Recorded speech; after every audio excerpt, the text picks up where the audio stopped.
Hello friends, कैसे हैं आप सब लोग।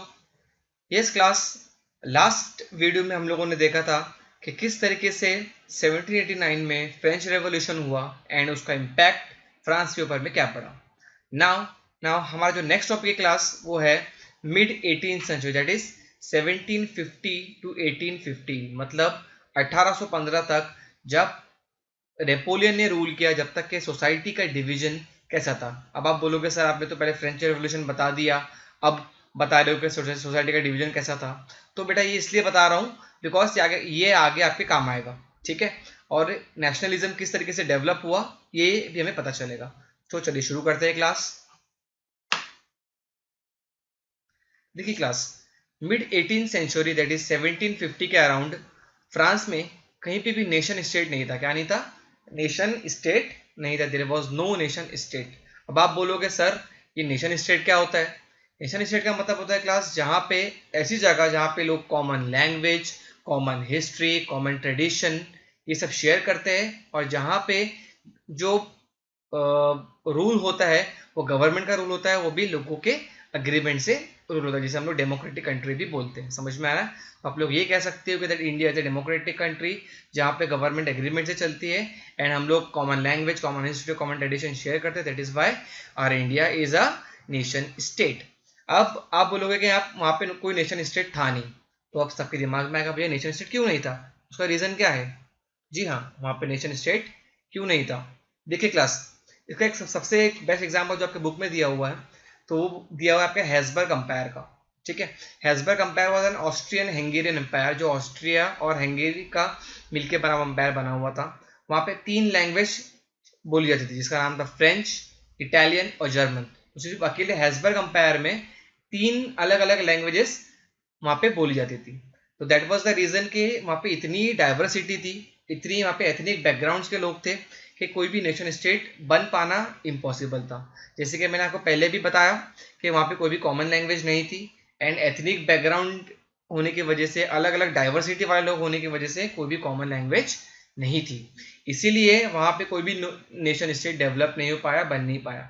अब आप बोलोगे सर ये आइडिया ऑफ नेशन स्टेट कहाँ से आ रहा है। ठीक है, तो वो भी देखेंगे, थोड़ा सा आप वेट कर लीजिए।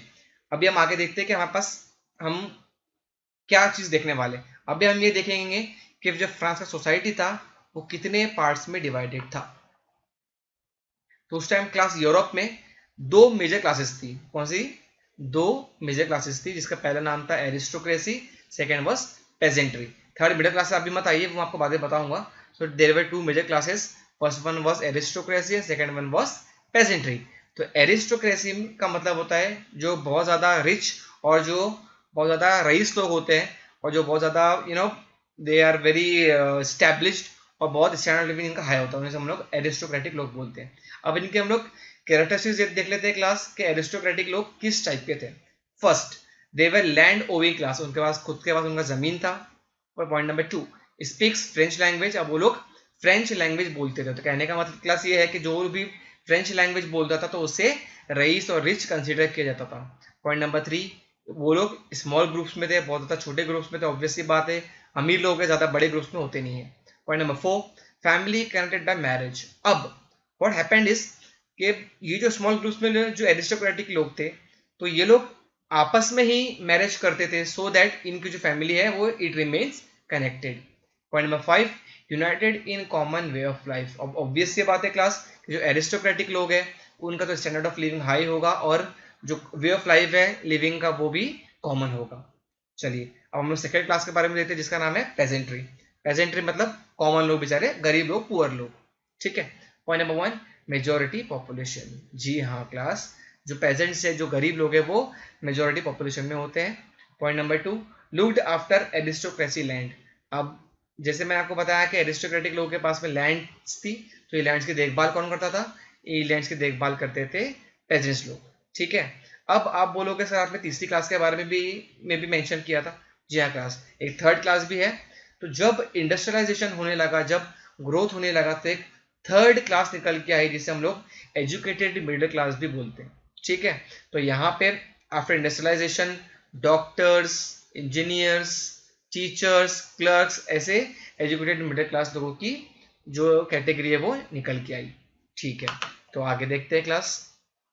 अब देखोगे जो एजुकेटेड मिडिल क्लास लोग थे उन लोगों ने क्लास दो चीजें लेकर आई। पहला nation unity and second liberal nationalism. क्या बोला क्लास मैंने? Liberal nationalism. तो नेशन यूनिटी का मतलब क्या होता है? जैसे मैं आपको पहले ही बताया हुआ है, नेशन यूनिटी मतलब ऐसे जहाँ पे लोग common culture, common language, common tradition, common history उसे शेयर करते हैं, उसे हम लोग बोलते हैं नेशन यूनिटी। अब लिबरल नेशनलिज्म क्या होता है? तो चलिए देखते हैं कि लिबरल नेशनलिज्म क्या चीज है। फर्स्ट लिबरल नेशनलिज्म, देखिए क्लास, तो हमारे पास 5 पॉइंट लिस्टेड है। Point number 1, freedom of individual, मतलब हर किसी को आज़ादी मिलनी चाहिए, ठीक है, कोई किसी का अंडर में दब के काम नहीं करेगा। Point number 2, equality before law, कहने का मतलब है क्लास के लॉ की नज़र में, कानून की नज़र में सब बराबर है, सब इक्वल है। Point number 3, government with people agreement, तो क्लास जो गवर्नमेंट रहनी चाहिए लिबरल नेशनलिज्म में, गवर्नमेंट रहना चाहिए पीपल के एग्रीमेंट से, लोगों की सहमति से चलनी चाहिए। जैसे कि हम लोग इंडिया में डेमोक्रेटिक कंट्री है, जो भी जब भी इलेक्शंस होते हैं तो हम लोग वोट करते हैं एंड जो भी मेजोरिटी आती है वो गवर्नमेंट इलेक्ट होती है हमारे एग्रीमेंट से। Point number 4, end of autocracy rule and clerical privilege. अब what is the meaning of autocracy class? Autocracy का मतलब होता है कि जहाँ पे कोई किसी किंग का पावर है, जहाँ पे कोई मोनार्क का पावर है, जहाँ पे सिंगल आदमी एक कंट्री को रूल कर रहा है, तो वैसे रूल खत्म होना चाहिए, ठीक है। एंड लिखा हुआ है एंड क्लेरिकल प्रिविलेजेस, तो आपको पता होगा क्लास के जैसे क्लर्गी और नोबेलिटी लोग होते हैं तो उनके अंदर में बहुत सारे चर्चेस में देयर आर पोप्स, राइट, तो वो पोप्स जो है बहुत ज़्यादा लग्जरियस लाइफ जीते हैं। इवन इफ कोई गरीब आदमी है बेचारा, बहुत हार्डशिप्स झेल रहा है, बट उनको कोई फर्क नहीं पड़ता, वो लोग लग्जरियस लाइफ जीते हैं, तो उसका भी एंड होना चाहिए। तो पॉइंट नंबर 4 में ऑटोक्रेसी रूल मतलब मोनार्क का भी एंड होना चाहिए, एंड क्लरिकल प्रिविलेजेस जो पोप्स लोगों को मिलते हैं उसका भी एंड होना चाहिए, उसका भी खात्मा होना चाहिए। Point number 5, constitution and representative government होनी चाहिए, मतलब जो गवर्नमेंट होनी चाहिए उसमें कॉन्स्टिट्यूशन होना चाहिए और उसमें हर एक सेक्शन ऑफ ऑडियंस का रिप्रेजेंटेशन होना चाहिए। These 5 points refers to the liberal nationalism, तो इसे बहुत अच्छे तरीके से आप लोग याद रखिए, ये बहुत इंपॉर्टेंट है, आगे हमें काम आएगा। चलिए आगे बढ़ते हैं क्लास। अब देखिए जो दो आइडियाज थे वो एजुकेटेड मिडिल क्लास लोगों से निकल के आए थे। पहला आइडिया था नेशन यूनिटी, जहाँ पे common language, common tradition, common culture, common history हम लोग शेयर करते हैं। And point number 2 is liberal nationalism, जो मैंने आपको पिछले वाले स्लाइड में बहुत अच्छे तरीके से एक्सप्लेन कर दिया है। देखिए क्लास अब भी दो प्रॉब्लम्स थी, कितनी प्रॉब्लम्स थी क्लास? दो, जी हाँ। First problem was only men above 21 years of age was allowed to vote, तो सिर्फ 21 साल के ऊपर वाले ही बंदे, है ना, बंदियां नहीं, सिर्फ बंदे ही वोट कर सकते हैं, ठीक है।